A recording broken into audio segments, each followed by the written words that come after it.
Todos me veem e ouvem bem.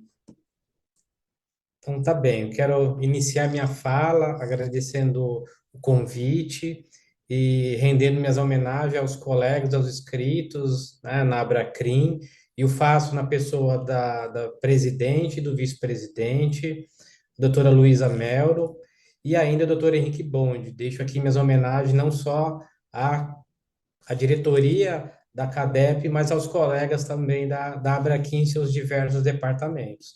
O colega disse bem, doutor Henrique, que tomara que outros colegas participem, né? Porque o tema é empolgante, não só o tema, né? A disciplina, direito penal, direito processual, enfim, é empolgante. E hoje, né, a gente traz um destaque aí com um tema de grande relevância. Cumprimento de idêntica maneira também nossos colegas palestrantes, professores Eliardo Amoroso, professora Maxilene Soares, que mais tarde me sucederão aqui na fala, né? Um carinho especial para a nossa organizadora, a Bárbara Silva, que gentilmente me convidou. É pena não poder ficar até o final, já adiantei que minutos antes das 20 eu vou precisar desligar em razão do compromisso assumido anteriormente. Mas, Bárbara, você tem um carinho especial no meu coração. Obrigado pelo convite. Você, sem dúvida nenhuma, tem um futuro brilhante aí pela frente. Aos nossos queridos debatedores, a doutora Amanda Oliveira, que é presidente da Comissão de Assuntos de Acadêmicos da subseção Suzano, minhas homenagens também à querida colega, ao Gabriel Fernandes, que é membro da CADEP e da Comissão do Acadêmico e Acadêmica de Direito também da UAB, prazer revê-lo, ainda que virtualmente, a Vitória Aparecida, né, que exagera bastante nos comentários, mas Vitória, eu agradeço cada um deles, apesar de você ter exagerado, tá? Muito obrigado. Que também é membro da CADEP e da Corredoria de Estudos, de Método de Estudos e Pesquisa da Comissão do Acadêmico e da Acadêmica de Direito da UAB também.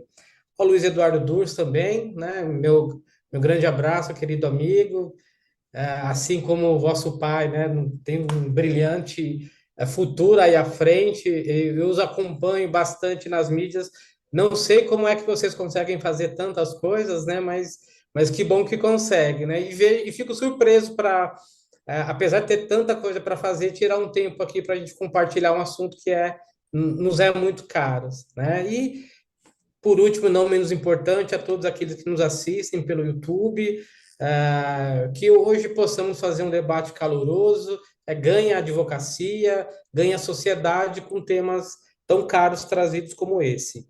Bom, eu vou compartilhar aqui com vocês a apresentação.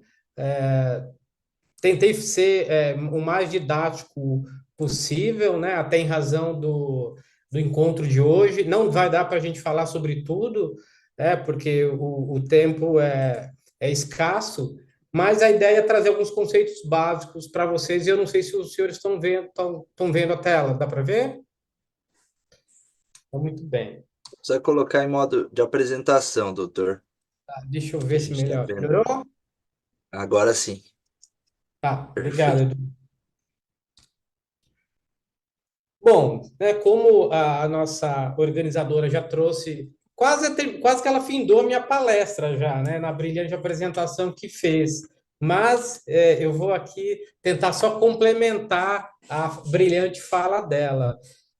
Não, então, a questão do juiz de garantias, ele veio, né, com o famoso pacote anticrime, né, que é a Lei 13.964 de 2019 que fez aí diversas alterações em nossa legislação penal e processual penal, como, por exemplo, aumentou o tempo máximo de cumprimento de pena, alterou também a questão do percentual no cumprimento do regime de pena, enfim. Além disso, além de diversas alterações, trouxe lá a questão, o Instituto do Juiz das Garantias, né, acrescentando alguns dispositivos lá no Código de Processo Penal, em especial nos artigos 3º a F. Né? Então, vamos lá. Também já aqui debatido e trazido pela nossa organizadora, não obstante a lei tenha sido aprovada, se insurgiram diversos institutos ou organizações e partidos, enfim, para questionar a constitucionalidade no que toca ao juiz das garantias. A Bárbara já trouxe para vocês, mas nós tivemos aí a DI 6298, né, que teve aí encabeçado pela Associação dos Magistrados do Brasil, a DI 6299, encabeçada pelo Partido Podemos, a DI 6300 pela União Brasil e a DI 6305, encabeçada aí pelo CONAMP, que é a Associação Nacional dos Membros do Ministério Público. O que nós tivemos, né? Assim como, infelizmente, na maioria das vezes nós temos projetos de lei maravilhosos, mas que às vezes passam por algumas alterações, por emendas, enfim, acaba virando recortes que acaba esvaziando aquela ideia do legislador. E, infelizmente, no que tange ao juiz das garantias, nós tivemos também isso, né? Então, após o julgado dessas ADI, ações diretas de inconstitucionalidade, boa parte daquilo do que se buscava com o juiz das garantias foi esvaziado ou julgado inconstitucional pela nossa Corte Suprema. E aí, o Wagner falando, tenho para mim que nossa Corte até ultrapassou um pouco. Ela, além de suprimir ou julgar inconstitucional alguns dispositivos caros para esse juiz de garantia, ela trouxe fatos que o legislador não pensou. Né? Então, a gente vai falar um pouquinho sobre isso quando chegarmos nesse ponto, tá bom? Então, vamos avançar aqui. Os idealizadores, aqueles que defendem, assim como o AB, assim como nós, advogados, defendemos, nós falamos que ela segue exatamente a teoria da dissonância cognitiva. Em palavras simples, o que seria isso, né? Seria a necessidade do juiz de instrução não ficar ligado àquele juízo que presidiu a fase inquisitiva, a fase de investigação criminal, né? Então, a gente vai verificar que em determinados momentos, e aqui em São Paulo mesmo a gente tem algumas particularidades, ainda infelizmente o juiz é o mesmo juiz que participa da fase inquisitória, é aquele que vai julgar, né? Então, esse princípio ele diz exatamente o seguinte, que deve ser magistrados distintos, ou seja, o juiz da garantia, aquele que vai acompanhar o inquérito, o procedimento durante a investigação, tem que ser diverso daquele que vai instruir e vai julgar, sob pena de, às vezes, indevidamente, ou sem mesmo pensar, ele acaba encampando a ideia daqueles que participaram da investigação. A investigação ela é presidida pelo delegado de polícia, né, que é da polícia, nossa polícia judiciária, por vezes também participa o membro do Ministério Público como órgão acusador. Entretanto, esse juiz ele tem que ficar distante, porque o juiz é imparcial. O Ministério Público não é. O Ministério Público é parte, ora, participante do órgão acusador. Daí a necessidade, daí o reconhecimento e o benefício, né, desse Instituto do Juiz da Garantia.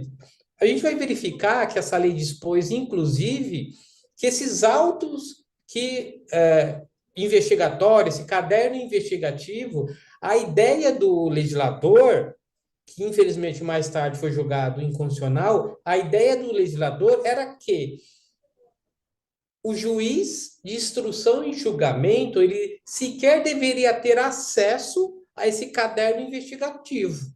Deveria ficar em autos apartados, em cartório, e o juiz da instrução e julgamento só deveria ter acesso àquelas provas expostas ao contraditório. Mas isso, infelizmente, como eu falei no início, foi um dos itens que foi julgado inconstitucional. Então, a ideia da teoria da dissonância cognitiva é exatamente isso, que o juiz não pode encampar, ou não deveria encampar, aqueles procedimentos apurados na fase preliminar, né? Mas exatamente por isso, por ser humano, por ser falível, enfim, os que defendem a teoria parte nesse sentido.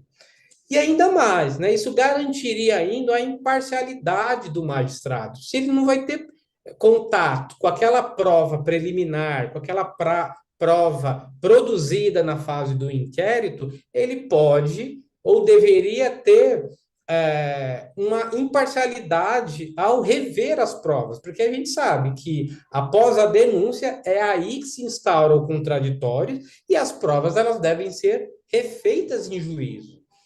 Uh, Ainda que tivemos uma fase preliminar na investigação. E aí vocês sabem, tão bem quanto eu, que na fase de investigação vigora aí o princípio inquisitivo, embora o advogado possa fazer ou alguns requerimentos, é fato que ainda vigora o inquisitivo na fase preliminar, na fase de investigação. Muito bem. Então, qual seria a atuação do juiz das garantias? Tá? A gente não vai falar sobre todas elas.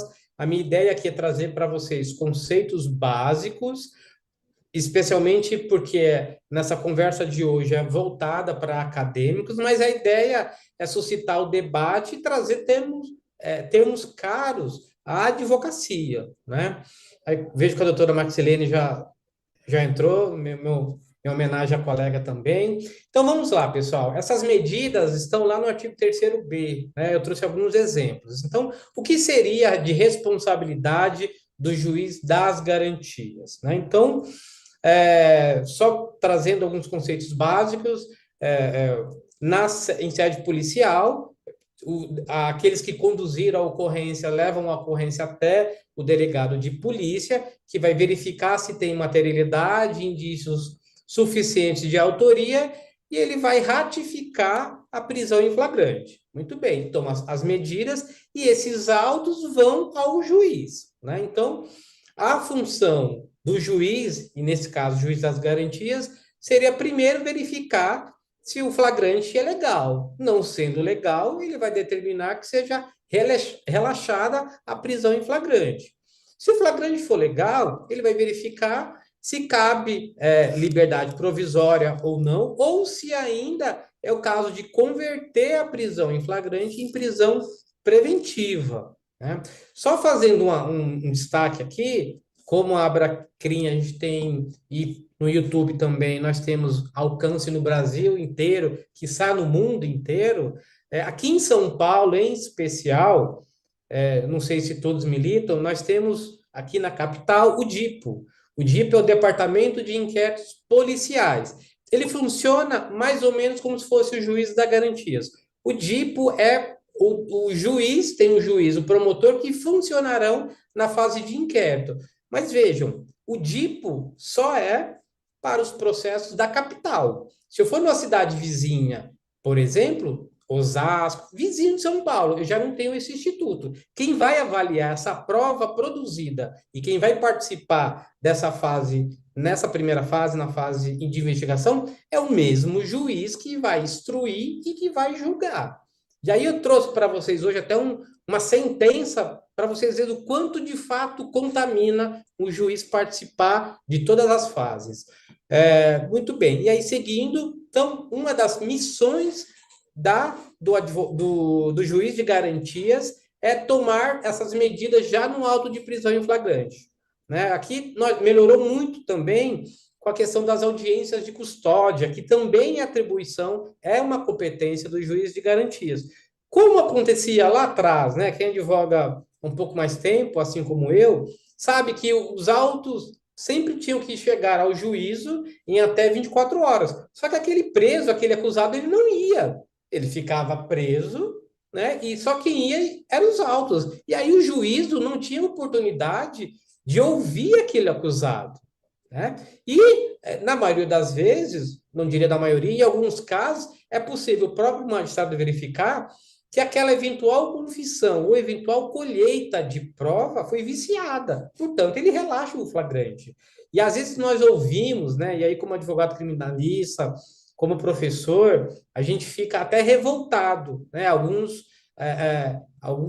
não sei, nem seriam jornalistas, mas alguns que propagam nos canais de mídia que depois da audiência de custódia de custódia, solta-se mais bandidos, né? Como se fosse uma faculdade do juiz que funciona na audiência de custódia concedeu não a liberdade provisória, concedeu não uma fiança ou uma medida cautelar diversa da prisão ali, diversa, constante no artigo 319, né? A gente ouve bastante, e às vezes é triste que a gente vê participantes da força de segurança dizendo, não adianta a gente prender porque o juiz vai soltar na audiência de custódia. Mas tem que soltar, não é uma faculdade, né? É um cumprimento de um dever, de uma obrigação, de um princípio legal. Mas vamos seguir para a gente obedecer aí o nosso tempo.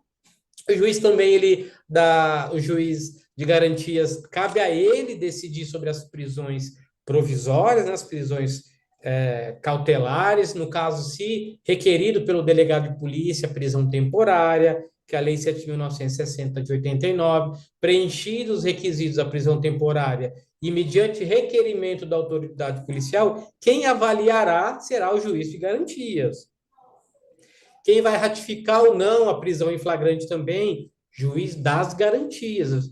Quem também pode conceder, né, preenchidos aí os requisitos do artigo 312, uma prisão preventiva ou deferir uma prisão preventiva ou converter um flagrante em prisão preventiva, também é o juiz das garantias. Então vejam que são todas fases pré-processuais. Não estamos falando ainda do contraditório, são todas medidas concedidas durante a fase preliminar, durante a fase de investigação. Em outros casos também, havendo a necessidade de antecipação das provas, caberá também ao juiz das garantias concedê-las ou não. Não precisa esperar instalar-se o contraditório para que o juiz, quem vai julgar, quem vai instruir, decidir. Né? Também é uma competência, é uma atribuição do juiz de garantias. E aí um fato interessante, que não é o que nós vemos na prática, seria também competência do juiz das garantias, eventual homologação do acordo de não persecução penal ou até a colaboração premiada. Como ocorre hoje na prática? Na prática, realizado aí, né, findado o inquérito policial com relatório ou com indiciamento, os autos vão ao juízo que abre vista ao Ministério Público. Se o Ministério Público, o que o Ministério Público faz? Ele oferece a denúncia e, junto com o oferecimento da denúncia, se ele entender que está presente os requisitos para oferecer, para propor o acordo de não persecução penal, ele o faz junto com a denúncia. Mas isso já é feito durante o juízo, já na fase processual. Logo, se a gente fala em fase processual, estamos falando que é o juiz de instrução e julgamento, diferente do que está prevendo aí os dispositivos no terceiro B do nosso Código de Processo Penal. Então, tem com isso que evoluímos, né? Porque imagina aquele acusado que está sob a sua cabeça a espada de Damocles também, né? Ele pode ter um benefício já proposto na fase inquisitiva. Vamos aqui evoluir mais um pouquinho. Um fator aqui também, já trazendo para vocês, o projeto inaugural, né, do título do juiz das garantias, ele dizia que o juiz das garantias, ele recebia a denúncia, né? Cabia a ele receber a denúncia, que a sua atuação era até o recebimento da denúncia. Foi julgado esse trecho inconstitucional, então encerra-se a atuação do juiz da garantia no momento do oferecimento. Então, ele não recebe a denúncia, é no momento do oferecimento. E se persistirem outras provas periciais, enfim, quaisquer outras provas ou providência depois do oferecimento da denúncia, caberá a análise ao juiz de instrução e julgamento. Isso alterou um pouquinho dado que tínhamos já aprovado aí. Que o juiz das garantias não pode fazer. E aí, nesse momento, nós tivemos grande influência em razão dos julgados, né, das ADIs julgadas pelo STF. Tá? E aí, é o Wagner quem está dizendo, posso dizer por mim mesmo, me parece que o Supremo avançou no que deveria, né? Funcionou quase que se fosse um legislador, né? Usurpando talvez aí um pouco da sua competência. O dispositivo ele dizia inauguravelmente que lá no terceiro C que o juiz das garantias seria competência em todas as infrações penais. Inicialmente foi isso, em todas as infrações penais, e aí ele fazia exceção expressamente às infrações de menor potencial ofensivo. Também fora julgado inconstitucional. Esse termo, todas as infrações, não subsiste. Acrescentou-se, e aí, daí porque o Wagner conclui que ultrapassou um pouco o papel do STF, porque ele expressamente excluiu outros procedimentos do juiz das garantias. E aí, tirar, né, o legislador entendeu bem em tirar as infrações de menor potencial ofensivo, até pelas questões dos princípios inerentes à Lei 9.099. Muitas vezes sequer precisa de inquérito, é um TC, um termo circunstanciado, são termos breves, simples. Eu acho que traria uma maior morosidade se tivesse que ser analisado por um outro juiz, né? E aí, na minha opinião, excluir expressamente os crimes de menor potencial ofensivo, acertou o legislador. E, na minha opinião, também errou o STF, quando incluiu lá, né, o tribunal do júri, os processos originários dos tribunais e os crimes da Maria da Penha de violência doméstica. O tribunal do júri até pode se discutir, talvez cabe até uma outra palestra, porque a gente sabe, né, quem sabe um pouquinho, estudou um pouco o tribunal do júri, sabe que o procedimento é bifásico, a gente tem o inquérito, depois tem a instrução, e o juiz de instrução e julgamento, ele só pronuncia o réu, só pronuncia o acusado. Na verdade, quem vai julgar o processo é o conselho de sentença, que são os jurados naturais, os populares, né? Então, talvez aí tenha acertado. Talvez também com relação aos processos originários, porque, né, já inicia no tribunal, né? Não tem uma fase de investigação. E se o tiver, já é perante as cortes superiores. Mas deixar de lado aí a violência doméstica me parece que errou. Mas eu digo que errou porque acrescentou dispositivos ao tipo penal. Não é missão, salvo o melhor juízo, do Supremo Tribunal Federal legislar, né? Então, Wagner, né, eu defendo que nesses quesitos aí não decidiu com o costumeiro acerto o nosso STF. Eu trouxe para vocês alguns exemplos, porque assim, o que a gente mais ouve daqueles que não militam, o que a gente mais ouve de defensores, ou mais ainda daqueles que não defendem o juiz das garantias, é, que está perfeito do jeito que está, né? Que não deveria, isso vai trazer mais morosidade, né? Aqueles que são contrários afirmam que vai trazer mais morosidade, que seria inconstitucional porque o Estado vai ter que acabar mexendo em toda a sua estrutura, vai ter que contratar mais, sem orçamento para isso, que fere, né, o princípio do juiz natural, ou feriria o princípio do juiz natural, que pressupõe que o magistrado é parcial, né? Se eu quero separar as análises, então eu estou pressupondo que o juiz é parcial. Eu trouxe dois exemplos. Olha, eu poderia ficar aqui o dia inteiro trazendo exemplos, mas eu trouxe exemplos que foram de março para abril aqui. E aí, né, um princípio que eu quis trazer aqui, até a professora me corrige, a professora Maxilene, se eu estiver falando bobagem, mas né, a gente, quando vai falar de princípios em processo penal, quando vai falar de recurso, a gente fala do princípio da falibilidade do juiz, né? Que os juízes podem errar, por quê? Porque são seres humanos. E o ser humano é falível, o ser humano é suscetível a erros, né? Olha o exemplo que eu trouxe para vocês. Eu atuando, né, o escritório atuando numa fase de execução penal, eu fiz um requerimento de progressão de regime. É um requerimento dirigido ao juiz da execução. Né? O meu cliente está, o apenado, o sentenciado, ele está em regime fechado, preenchidos os requisitos objetivos e subjetivos, ou seja, o lapso temporal não tem bom comportamento, enfim, não tem sindicância, o estado é bom.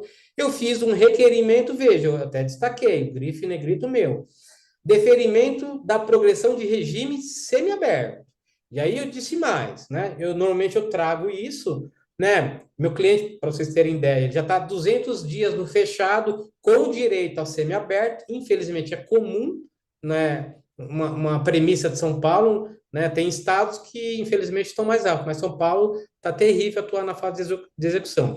Mas eu sempre digo lá que, conforme a súmula vinculante 57, né, do STF, o apenado ele não pode ficar no sistema mais gravoso esperando vaga para o semiaberto, né? Por exemplo, ele não pode ficar no fechado esperando vaga no semiaberto, que então o Estado permita que ele aguarde no aberto, né, em regime domiciliar, até que se apareça no regime aberto. Isso a gente coloca em todas as decisões. Muito bem. Então vejam, eu pedi uma progressão do regime fechado para o semiaberto. Vejam a sentença. Vistos. Trata-se de formulado em favor de para progressão a regime aberto. Regime aberto. O juiz decidiu isso, tá? Seja lá quem analisou o meu pedido, entendeu que eu fiz um pedido do regime para o regime aberto. Muito bem. Essa sentença foi publicada, o Ministério Público recorreu, o estabelecimento prisional tomou ciência dessa decisão, e o que o estabelecimento prisional fez? Ele, eu não trouxe aqui, mas ele mandou um ofício, né, a SAP, que é a Secretaria de Administração Penitenciária, mandou um ofício ao juiz, dizendo, excelência, o apenado ele está no regime fechado. Vossa decisão é para o regime aberto. Inquiro Vossa Excelência se a decisão está correta. Foi assim.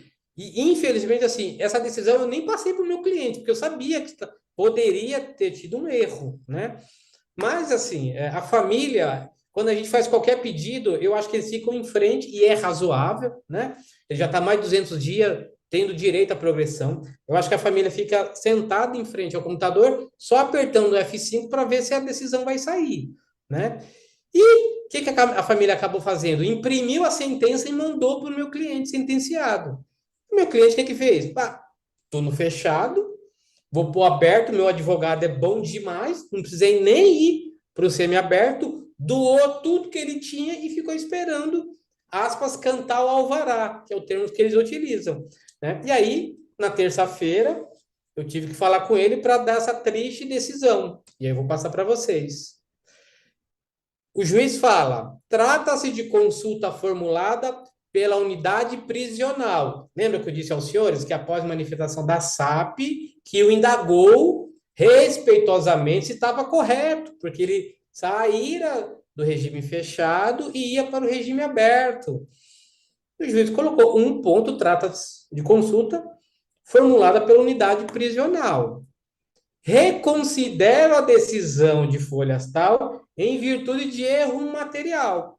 Errou, né? Então, tudo aquilo foi um erro material e concedeu ao sentenciado, meu cliente, o pedido de progressão a regime semiaberto. Então, notem, coube a mim, né, pediu uma entrevista por videoconferência em razão da distância e da urgência com o meu cliente, falar, olha, então, o juiz errou, né? A gente fez o pedido, ele não, e acabou, o juiz errou, né? Ele falou, e agora, doutor? Eu já doei tudo que eu tinha. Eu falei, será que dá para pegar de volta? Né? Porque, assim, infelizmente, foi concedido o semi-aberto, e não aberto, como constou na decisão inaugural, né? Então, chamem isso de erro material, ou é um juiz que pode errar.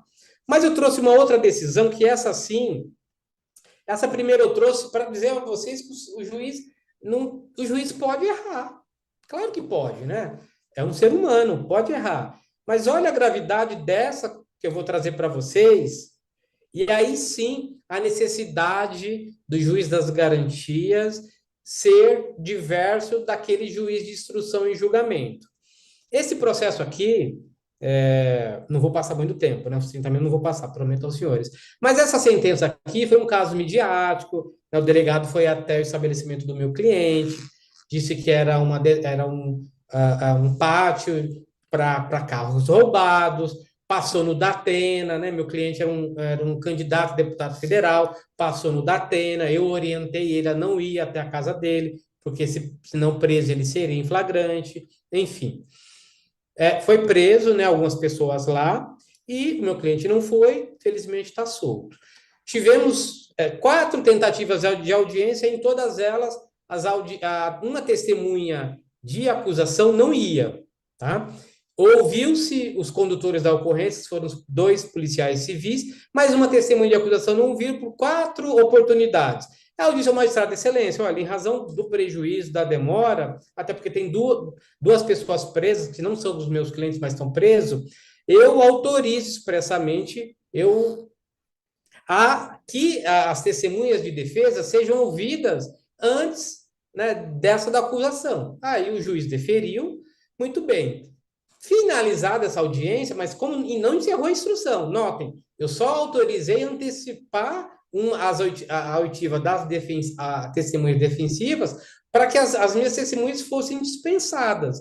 Mas não foi ouvido ainda. Vejam só, não foi ouvido ainda essa testemunha pendente de acusação, não foi interrogado os 3 réus, não foi apresentado os memoriais, e vejam, para minha surpresa, que logo após tivemos a sentença condenatória, feita pelo aquele juiz que participou da fase inquisitiva, que deferiu ou indeferiu pedidos da autoridade policial, e antes de encerrar a instrução processual, antes mesmo de chegar algumas provas, já está condenando. Então, notem, não encerrou a instrução processual, não encerrou as provas, e ele já está condenando. Então, vejam, ele já está minado por toda aquela fase de instrução.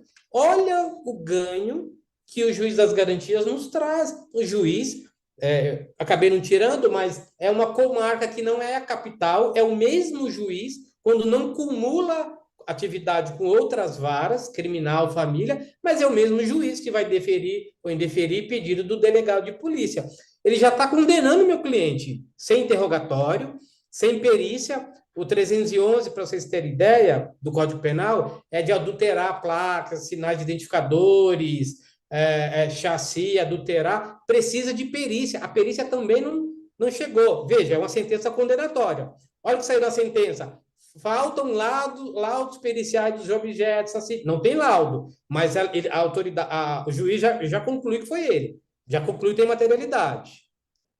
Ele disse mais lá, olha, e já até falou que o Ministério Público apresentou os memoriais, que eu apresentei, e não apresentei coisa nenhuma.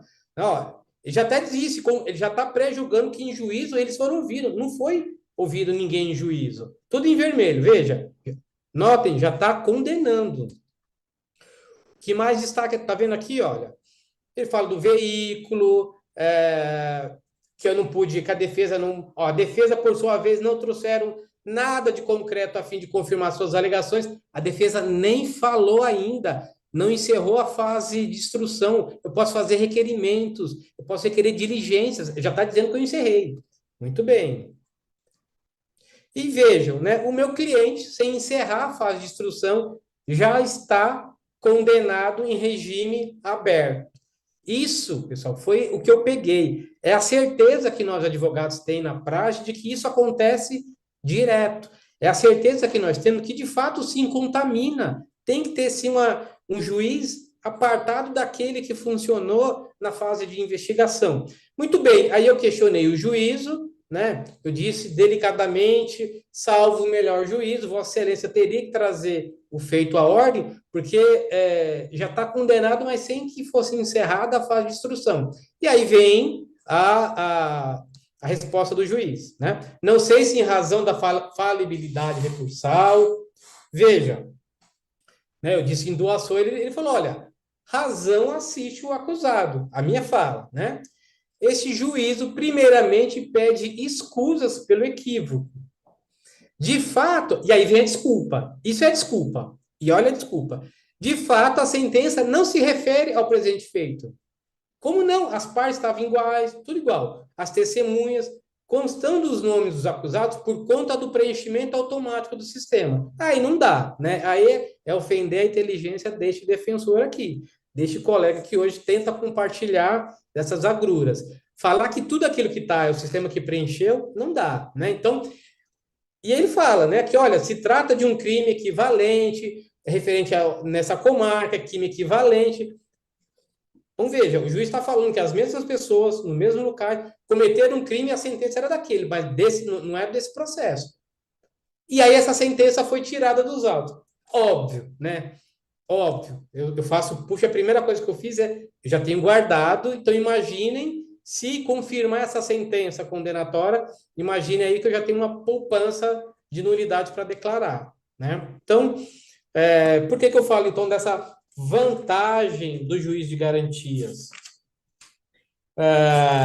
Como, né, em razão do tempo exíguo, traz mais uma lisura durante o processo investigatório. Eu costumo falar até para meus colegas delegados que nada mais é se ratificar tudo que ele fez. É dizer que ele não perpetrou ilegalidade, é falar que os procedimentos que ele adotou na fase inquisitiva foram legais. Isso não vai trazer mais morosidade, não é excessiva a proteção ao acusado. Ao contrário, vai até evitar de verdade que algumas questões que nós, advogados, suscitamos em nulidade, em preliminar, na fase processual, talvez esvazie essa necessidade, né? É a obediência aos princípios e garantias constitucionais do acusado, é a ausência de nulidade acerca das provas produzidas, né? Vai ratificar aquelas provas, na verdade.